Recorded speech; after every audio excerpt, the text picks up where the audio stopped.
Hello guys, എല്ലാവർക്കും പുതിയൊരു വീഡിയോയിലേക്ക് സ്വാഗതം.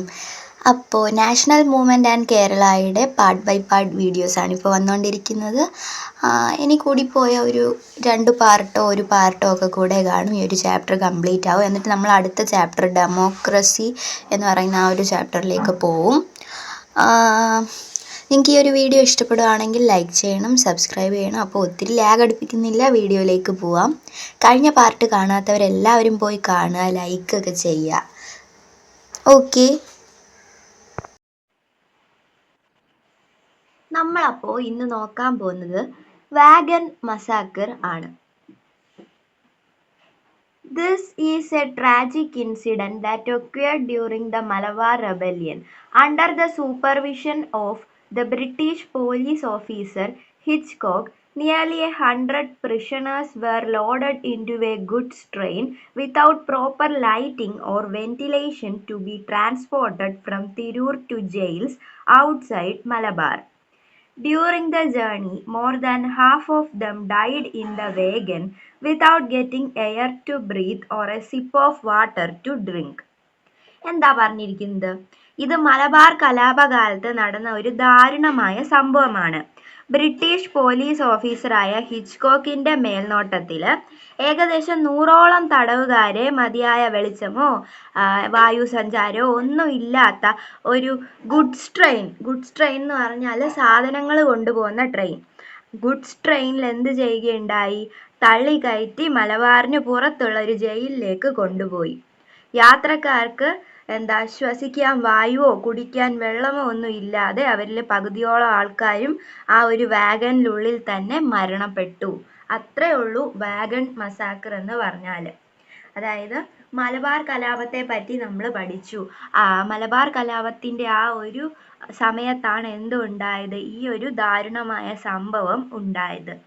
ബ്രിട്ടീഷ് പോലീസ് ഓഫീസറായിട്ടുള്ള ഹിച്ച്കോക്ക് ആണ് ഇതിൻ്റെ ആ ഒരു മേൽനോട്ടം വഹിച്ചത്. അപ്പം ഏകദേശം 100ഓളം തടവുകാരുണ്ടായിരുന്നു ആ ഒരു ഗുഡ്സ് ട്രെയിനിൽ. ഗുഡ്സ് ട്രെയിൻ എന്ന് പറയുമ്പോഴേ നമുക്കറിയാം അതിൽ പ്രോപ്പറായിട്ടുള്ള വെന്റിലേഷനോ അങ്ങനത്തെ കാര്യങ്ങളൊന്നും ഇല്ല അല്ലേ? പ്രോപ്പറായിട്ടുള്ള ലൈറ്റ്നിങ്ങോ വെന്റിലേഷനോ ഒന്നും കാണത്തില്ല. അതുകൊണ്ട് തന്നെ അവർക്ക് ശ്വസിക്കാനും വെള്ളം പോലും കുടിക്കാനായിട്ട് പറ്റാതെ അവർക്ക് മരണം സംഭവിച്ചു. പകുതിയിലധികം പേരും വാഗനിനുള്ളിൽ തന്നെ മരണപ്പെട്ടു. അപ്പോൾ അതാണ് വാഗൻ മസാക്കർ. ഇത് ഭയങ്കര ദാരുണമായിട്ടുള്ള ഒരു സംഭവമായിരുന്നു. നോക്കിക്കേ, മലബാർ റെബല്യനുമായിട്ട് റിലേറ്റ് ചെയ്തിട്ടുള്ള ഒരു പിക്ചർ ഇവിടെ കൊടുത്തിട്ടുണ്ട്. നല്ല രീതിക്ക് നോക്കുക. Okay, Tirurangadi, Pookkottur, Pandikkad clashes. ഇതും മലബാർ കലാപത്തോട് അനുബന്ധിച്ച് നടന്ന ഒരു സംഭവം തന്നെയാണ്. നമുക്ക് വായിച്ചു നോക്കാം. The British police attempted to arrest Vadakkeveetil Muhammad, the secretary of the Caliphate Committee in Pukuttur, on charges of theft. This led to clashes between the British police and the people, first in Tirurangadi and later in Pukuttur and Pandikad. These were the major incidents that took place during the Malabar Rebellion. നമുക്ക് വായിച്ചു നോക്കാം. മലബാർ കലാപകാലത്ത് നടന്നൊരു പ്രധാന സംഭവമാണിത്. പൂക്കുറ്റൂരിലെ ഖിലാഫത്ത് committee secretary ആയിരുന്ന വടക്കേവീട്ടിൽ മുഹമ്മദ് എന്ന ആളെ മോഷണക്കുറ്റം ചുമത്തി arrest ചെയ്യാൻ ബ്രിട്ടീഷ് പോലീസ് ശ്രമിച്ചു. ഇത് ജനങ്ങളും ബ്രിട്ടീഷ് പോലീസും തമ്മിലൊരു ഏറ്റുമുട്ടലിന് തന്നെ കാരണമായിട്ട് മാറി. ആദ്യം തിരൂരങ്ങാടിയിൽ, പിന്നെ പൂക്കുറ്റൂരിൽ, തുടർന്ന് പാണ്ടിക്കാട് എന്നിവിടങ്ങളിലൊക്കെ സംഘർഷം പൊട്ടിപ്പുറപ്പെട്ടു. മലബാർ കാലത്ത് നടന്നൊരു പ്രധാന സംഭവം കൂടിയാണ് ഇത്. ഇത്രയേ ഉള്ളൂ. വടക്കേവീട്ടിൽ മുഹമ്മദ് എന്ന് പറയുന്ന ആളെ, അതായത് ഖാലിഫത്ത് കമ്മിറ്റി, പൂക്കുറ്റൂരിലെ ഖാലിഫത്ത് കമ്മിറ്റിയുടെ സെക്രട്ടറി ആയിരുന്ന വടക്കേവീട്ടിൽ മുഹമ്മദ് എന്ന് പറയുന്ന ആളെ ബ്രിട്ടീഷ് പോലീസ് അറസ്റ്റ് ചെയ്യാൻ ശ്രമിച്ചു. എന്താണെന്ന് വെച്ചാൽ മോഷണക്കുറ്റം ചുമത്തിയിട്ട് അറസ്റ്റ് ചെയ്യാനായിട്ട് ശ്രമിച്ചു. ഇത് ബ്രിട്ടീഷ് പോലീസും അവിടുത്തെ ജനങ്ങളും തമ്മിലുള്ള ഒരു ക്ലാഷ്, ഒരു പ്രശ്നത്തിന് തന്നെ കാരണമായി.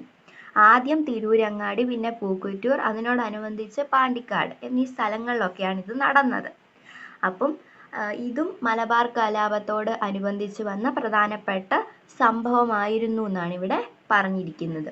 ഇവിടെ ഒരു ഫിഗർ കൊടുത്തിട്ടുണ്ട്. ഇത് പൂക്കുറ്റൂരിൽ നടന്ന ആ ഒരു യുദ്ധത്തിൻ്റെ ഓർമ്മയ്ക്ക് വേണ്ടി സ്ഥാപിച്ച ഒരു സംഭവമാണ്. പൂക്കുറ്റൂർ വാർ മെമ്മോറിയൽ ആണ്. ഇനി നമുക്ക് നോക്കാനുള്ളത് ക്വിറ്റ് ഇന്ത്യ മൂവ്മെൻ്റ് ആണ്. അപ്പോൾ നമുക്കത് നോക്കാം. Quit India movement.